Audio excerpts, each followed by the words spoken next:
Hello and welcome to the Crypto Club and Digital Assets weekly catch-up on Zoom. It is Sunday, the 21st of July, 2024, and as is always the case, we never quite know what we're going to be talking about in these sessions.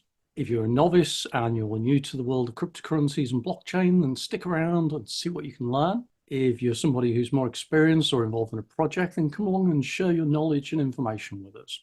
We hold these sessions every Sunday evening, 7 p.m. till 8 p.m. UK time, open to novices and experts alike.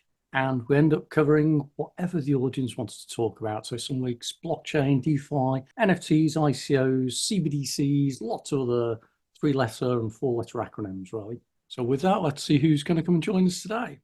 Hi, Elena. Hi, Gary. How are you? I'm good, thanks. We've got Nicholas with us, but I don't think he can hear or see us. He's joined, but... Well, let's hope he'll sort out his microphone and speakers and we'll be able to. Exactly, yeah. How's the metaverse world then? Very good. Thank Yeah, you.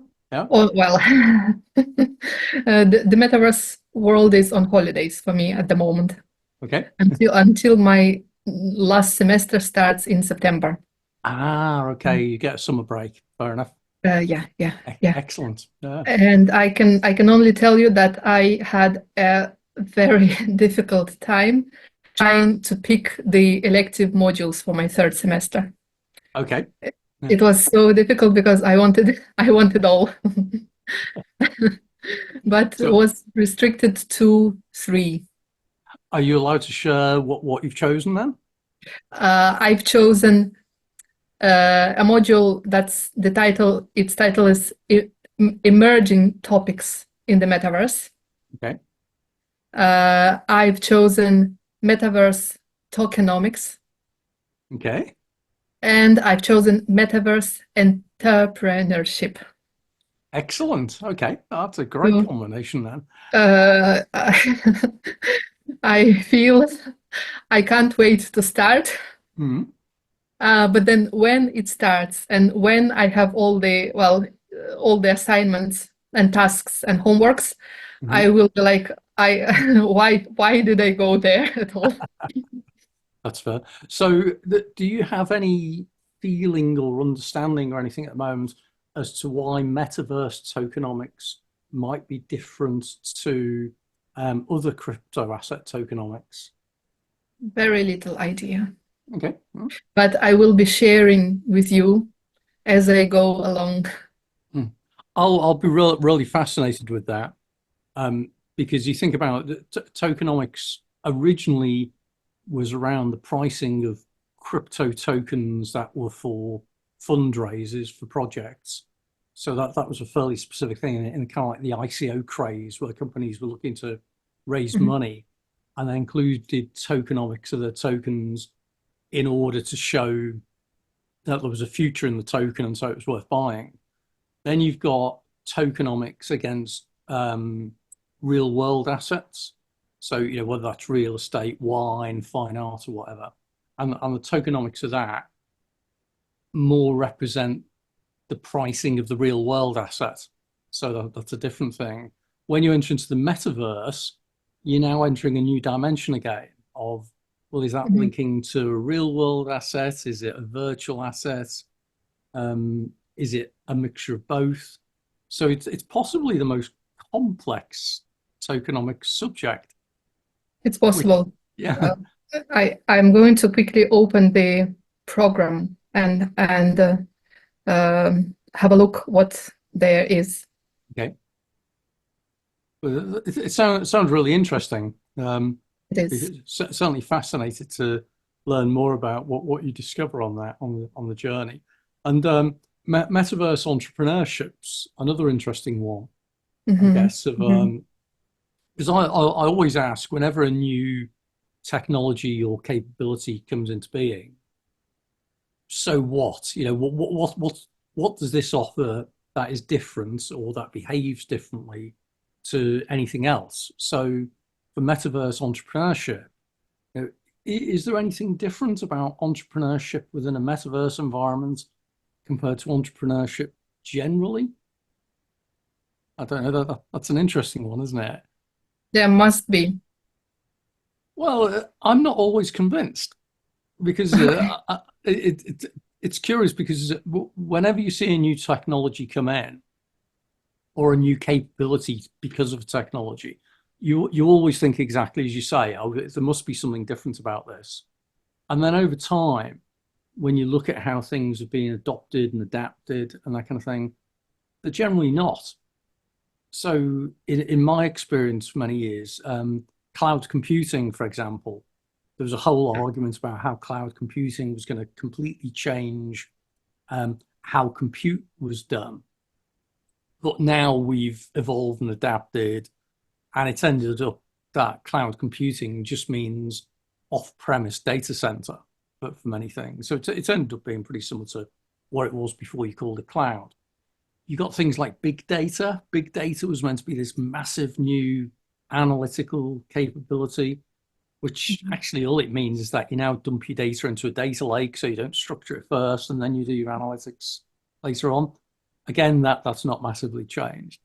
And then we start looking at crypto, and initially it was, oh, it's crypto, it's all completely different, blah, blah, blah, blah, blah.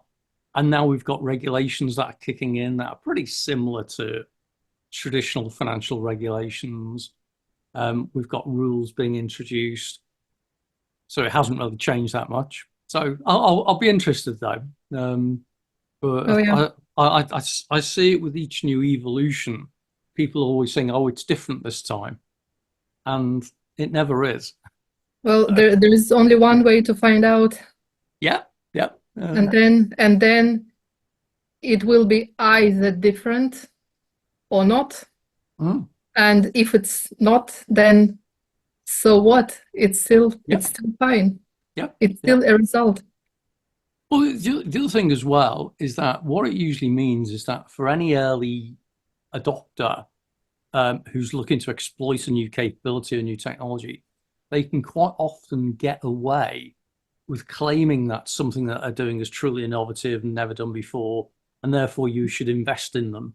And a lot of ICOs did that. The initial coin offerings did that, where it was read the white paper. We're totally disrupting an industry. We're doing stuff totally differently. Blah blah blah blah, and that was attractive enough for people to put money into it. And then after they put the money in, they realised that actually a lot of the time it wasn't any different. But you've got the money by then, so that's the entrepreneurial piece. Well, yeah. Or certainly the entrepreneurial investment round. How you then turn that into a product or service capability. So that's where the real magic happens. So yeah. Well, When something happens for the first time, when there is a new technology introduced, like ICOs in the beginning, there's no way to check whether it's going to work or not. Yeah, and we invariably underestimate it as well. The real power of things.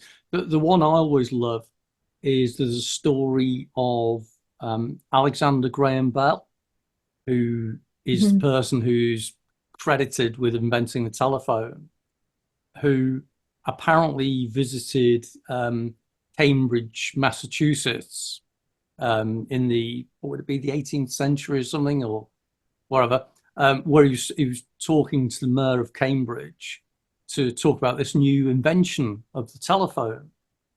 And it kind of came home that the quotes apparently from the mayor of Cambridge, who was so enthused by this incredible technology and so amazed, and he could see the future of it. And he clearly wanted to portray himself as like a leading edge, innovative politician. And he said, oh, yeah, the telephone's incredible. I can see a day where every town will have one and every city will have one. It's like, I think he underestimated that by many orders of magnitude, where he thought that the technology would be so great, every town would have one. Whereas when you think about it these days, every person has at least one, and some of them have two or three, or some of them have multiple SIM cards in one. And that is just so completely different to what the mayor thought it was going to be. So it shows that even when you do think, oh yeah, these are great opportunities, we sometimes underestimate them significantly. Yeah, And it's impossible to predict. Yeah, yeah. If it was possible to predict, then we'd all do it, and Yeah. it would be boring and easy then. That's why I love working in the field of insurance, because insurance is all about um, estimating and forecasting and predicting. And sometimes it's in sectors or areas where there's no history. You think about something like life insurance. It's pretty predictable. You know the average age that people die. You can see the long-term trends. You can see the health trends. You can normally estimate as a life actuary the average age that a male or a female is going to die in any country, and it's generally pretty stable because you've got hundreds of years worth of history of mortality data. So that's fully predictable. Admittedly, you can't predict the individual's date of death, but you can at least have something like that. But then you do something like, what is the risk of, originally nuclear power station. So nuclear power stations only started in the 1950s. So at that stage, they didn't really have much history of, what's the odds of something going wrong with that. Or space satellite launches, which only started in the 1960s, really, so it didn't have much on that. Or cyber insurance and all these kind of things. Or 3D printing, and now we've got the metaverse, and all these things. So there's all these things that we don't have the history of, but someone somewhere will want it insuring, and that's where the insurance industry comes in, which is what I find so amazing about it, because they are looking at predicting the future quite often. Yeah. And isn't it also amazing that the more generalized a prediction is, the more accurate it is? That's like saying that the less specific you are, the better chance you've got of getting it right. Yeah, exactly. Yeah. I predict it's going to have an impact. Yeah. Let's not go any further than that. It's definitely going to have an impact, whatever it is. Yeah. No, yeah.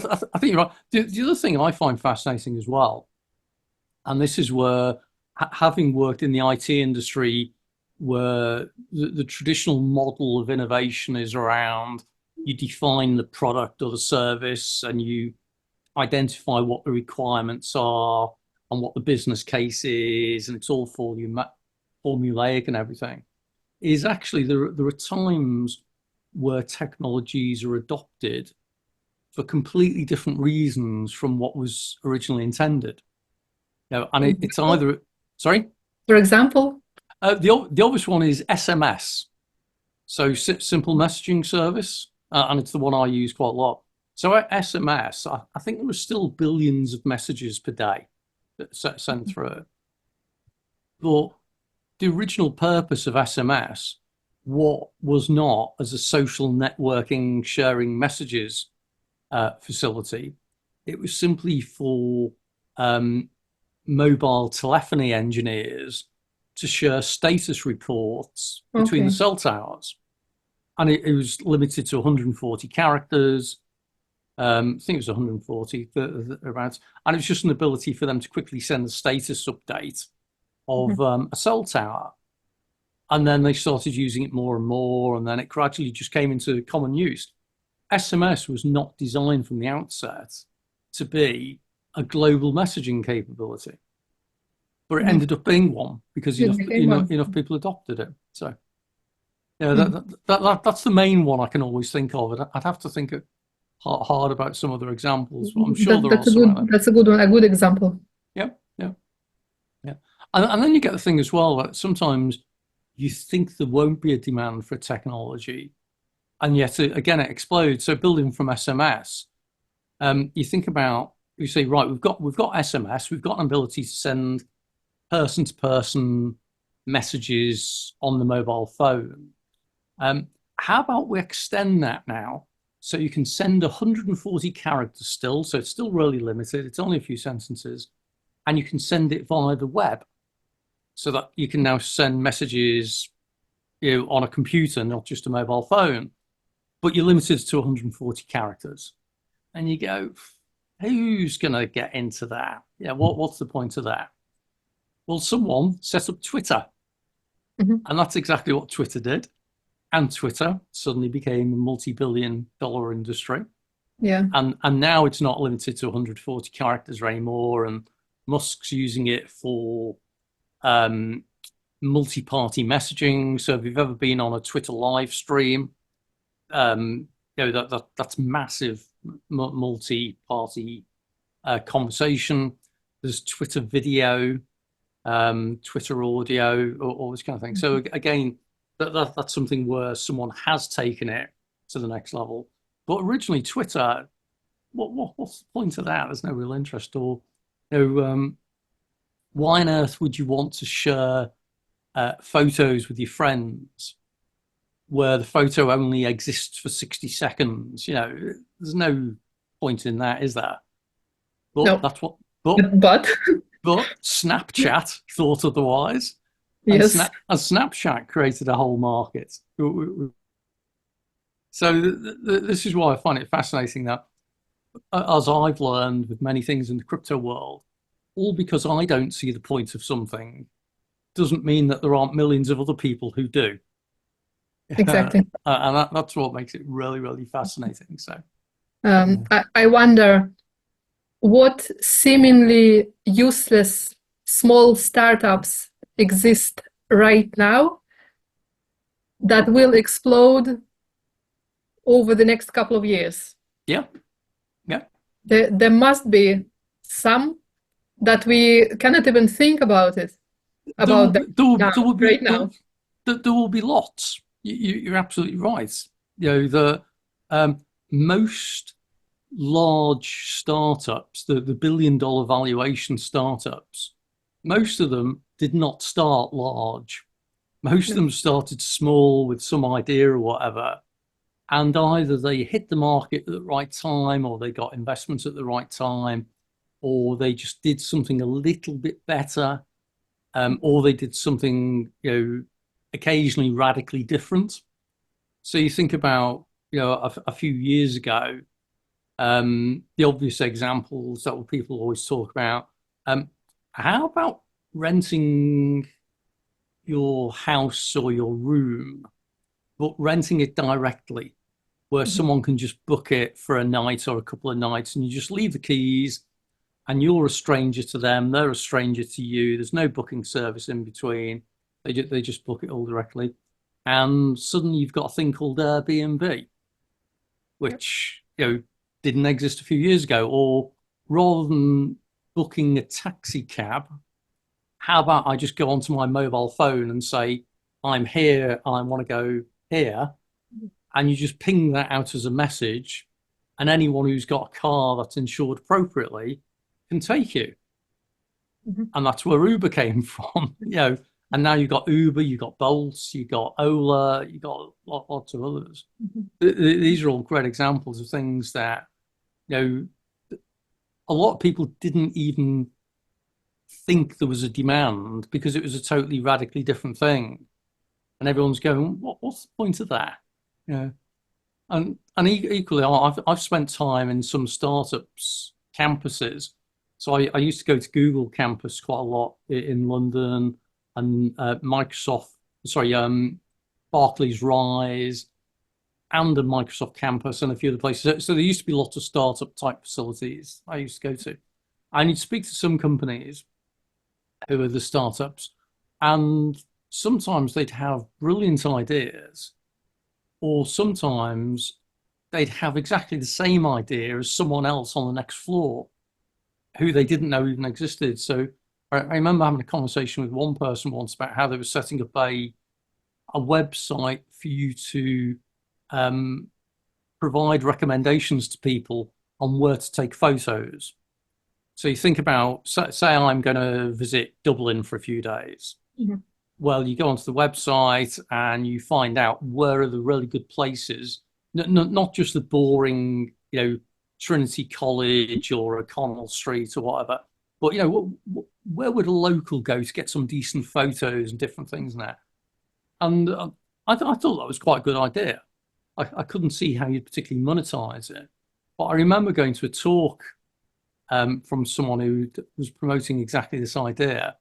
And then I said, oh, yeah, do you know there's another team on the third floor doing that? Mhm. No. Oh, okay. Well, you've spoken to the team on the sixth floor who are doing it. It's like, no. And they didn't know that. They thought they'd come up with this completely unique idea. And there were three companies, three startups, all in the same building, all trying to do the same thing.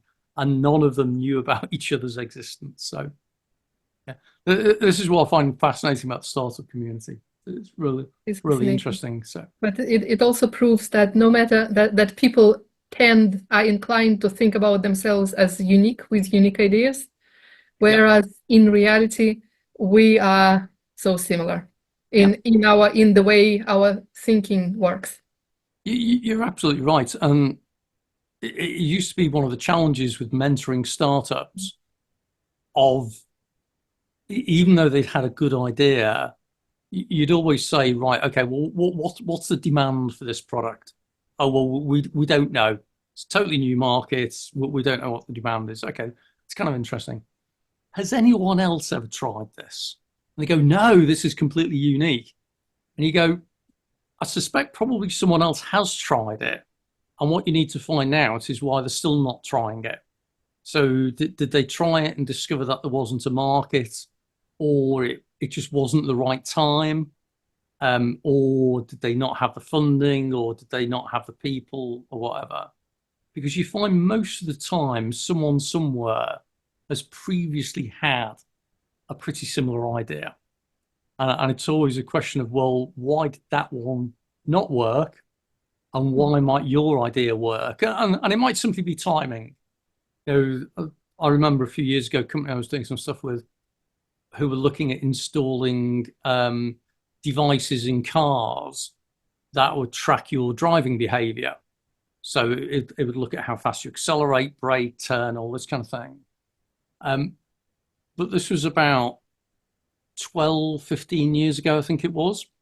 And the technology to do that at the time, because you need a GPS tracker, accelerometer, and that, it was incredibly expensive. It was like €1,500 per vehicle 15 Mhm. years ago. So it was a lot of money. And they looked at it and they decided to not go ahead with it because they said that the return on investment's just not worth it, that kind of thing. But now you can get car insurance, which is there used to be a company called Compare the Box. I think it was no, sorry, Insure the Box, which is where you have a little device that's fitted in your car and tracks your driving behavior. And now a lot of insurance companies use inbuilt telematics in cars. So now is the right time to be doing that kind of stuff. But 15 years ago, it was a little bit too soon. So sometimes it is about timing it right. Sometimes it's about having the right team, the right idea, the right people. There's so much of this. Oh, and having enough money as well, which is the other thing with startups. Wouldn't Which, hurt. which is where we're talking about what the difference is of metaverse entrepreneurship. So this is where one difference might exist, which is what is the startup cost to be an entrepreneur in the metaverse? Because when you think about a traditional startup, say it's a technology startup, and it used to be you'd need an office, you'd need a computer, you'd need a few other things. These days, you don't need an office because you can work remotely as long as you've got Wi-Fi. You can go and sit in a local coffee shop. You can work with a team around the world. So that the physical location's gone away, but you still need computers, you still need staff, this kind of thing. Well, in the metaverse, can you operate differently? Can you have something like, I don't know if you've ever used Fiverr? Uh, you've seen Fiverr, or you were a Fiverr? Yep. So Fiverr is a great idea. It's kind of a gig economy for people providing services, and it's called Fiverr because you can ask people to provide something for anywhere from £5 or €5 upwards. So something like if I wanted a website design, I can go onto Fiverr and it'll have a whole list of website developers who'll bid to build me a website, and they might be anywhere in the world, um, but they'll build it, and it'll only cost £5 or €5 or whatever. So it's an ultimate. It's kind of like Airbnb, but you're not renting a room, you're renting a person, kind of thing. For and it might be a website, or you want some analytics doing, or you want a book ghostwriting, or you want some marketing doing, or you want your accounts preparing. So for professional services, for low cost, it's brilliant. So it's really, really good on that. So you think about, could you do a Fiverr offering in the metaverse? Maybe you could. You could set up a whole. Actually, you could set up a whole shopping mall of services offered by different Fiverr providers. So Yeah. you could be like the shopping mall operator, and you could sub rent out each of the different units to all the people who do website development, marketing, blah blah blah blah type thing. That'd be quite interesting one. That That's an idea. yeah yeah. Okay, Um, we already have one idea. yeah. And this kind of thing, and the great thing about like metaverse capabilities and this kind of thing is, if they're kind of like blockchain enabled, with blockchain as the foundation, then it makes, in theory at least, the interoperability between these microservices that little bit easier. Yes. So Yeah. if all of a sudden you've got your, I'm imagining now a shopping mall of technology services. So someone who sells cybersecurity protection, someone who sells website development, someone who'll run social marketing, social media campaigns, someone who'll do analytics. Got all these, this store with all these people in it. Well, if it's blockchain enabled, it should be easier to interact between all of those for your own thing, for your own product or whatever. So your accountant should be able to more easily plug into things, and your tax advisor more easily plug into things. So that makes it quite an interesting thing. That it's almost like the reason we used to go to superstores was because they had everything we needed. Well, if you've now got a metaverse service superstore, then I don't need to go to lots of metaverses.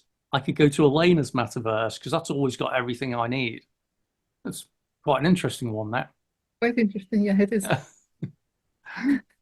So there's one for your entrepreneur type thing to think about, because then you can start thinking about, well, what's the tokenomics around sub-renting a unit within that metaverse? Mhm. You with me on that? Yeah. It's fascinating stuff. Am It I, is. am I am I writing your dissertation now by any chance? But this is again, and this is where I love things like metaverse and blockchain and that it if you're creative, you can come up with whole new ways of doing things. And I keep arguing that innovation is not necessarily about doing new things. It's about doing old things in new ways. So I often say it's quite often about having your various capabilities of how you do something, and either reassembling them in a different way or using them in a different way. And a lot of innovation isn't, brand new innovation.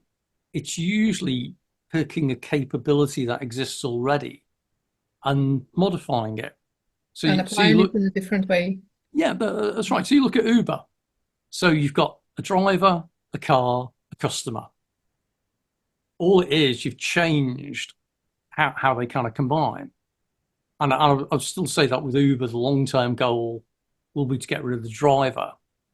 So all you're going to have is a customer who wants to be somewhere else, and a vehicle that allows them to be there.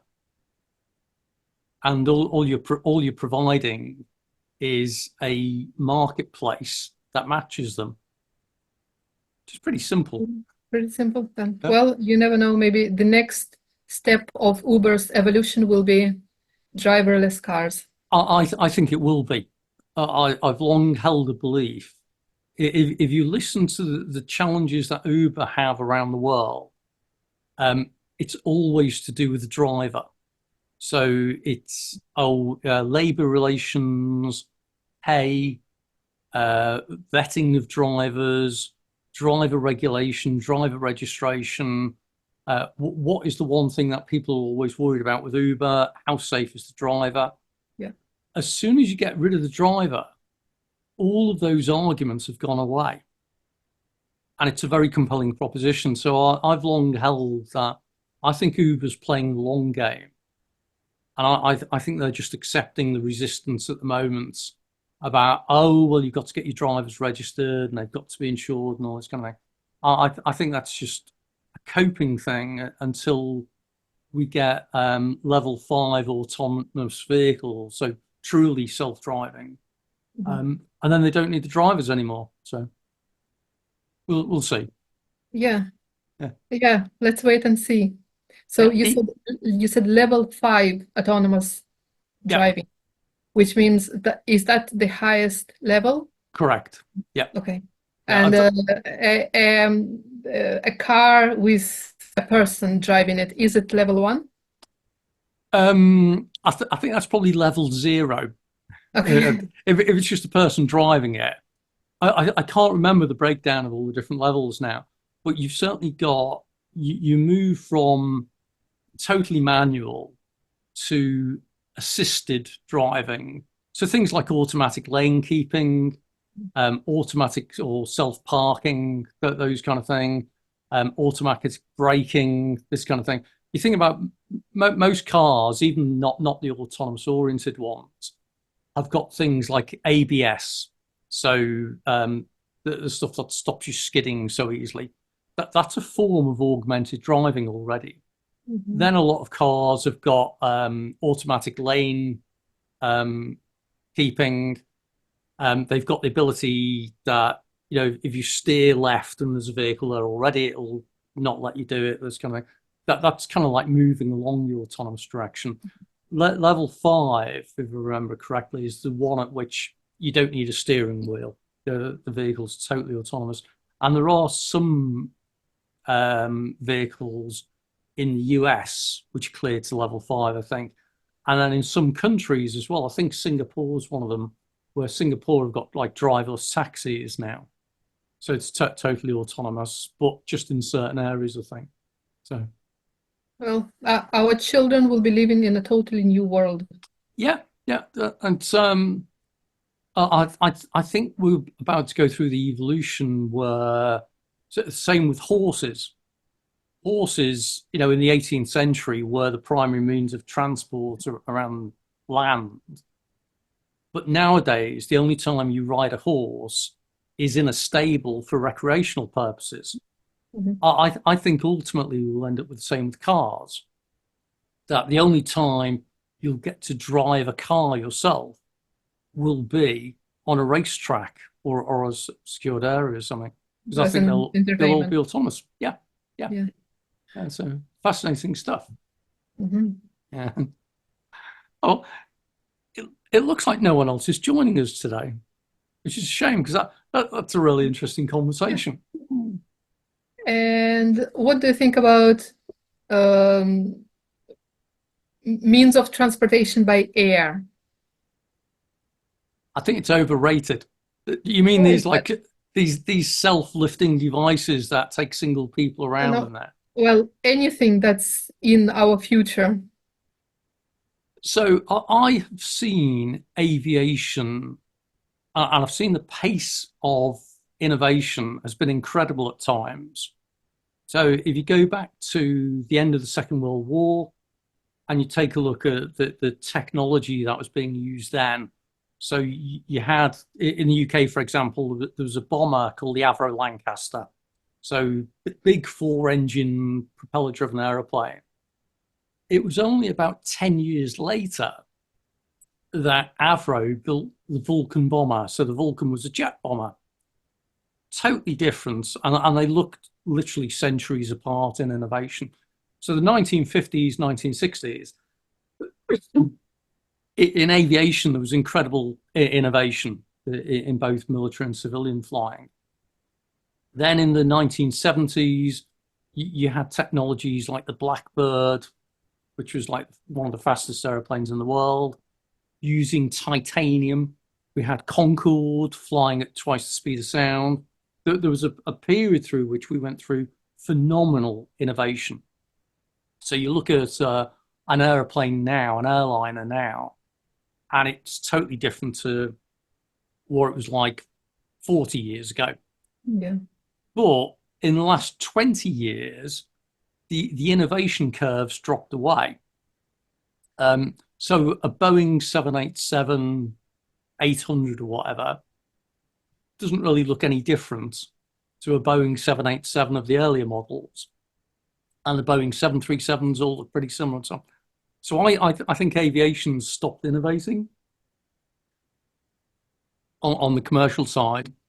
But what I see every about 15 years, I think it is, or maybe slightly more often, is you hear about incredible innovation. So you'll hear something like Boeing or British Aerospace are about to launch a new supersonic transport. So there's a design called SST, I think it is, which both Boeing and British Aerospace come on, which is supersonic transport. Mm-hmm. So kind of like a Concorde for the 21st century. But I've seen both Boeing and British Aerospace announce this several times, and nothing happens. So you think we're about to start seeing supersonic airplanes again? Not really. It hasn't happened. And then the other one is with airships. Now, airships are kind of like a 19th century design. I think it is the first ones. You had the Hindenburg, the R101, so they're like World War II type things. And about every 10, 15 years, you get a company who starts up to say the future of aviation is airships, because we're going to use them for transporting cargo across Africa or across the Atlantic and that. And again, I've seen several projects lift off, to use the pun, where they've started using airship design. So there was Skyship in the UK was one of them, where they started using them for long distance stuff. And again, they just disappear away after a while. The current two things that are going on, one is about electric powered aircraft, where there's a lot of innovation of using electric powered aircraft, where everyone's getting excited about that. And then the other one are these kind of like little pod type airplanes, which are kind of like helicopters, but they're more like a big drone with a person sitting in it.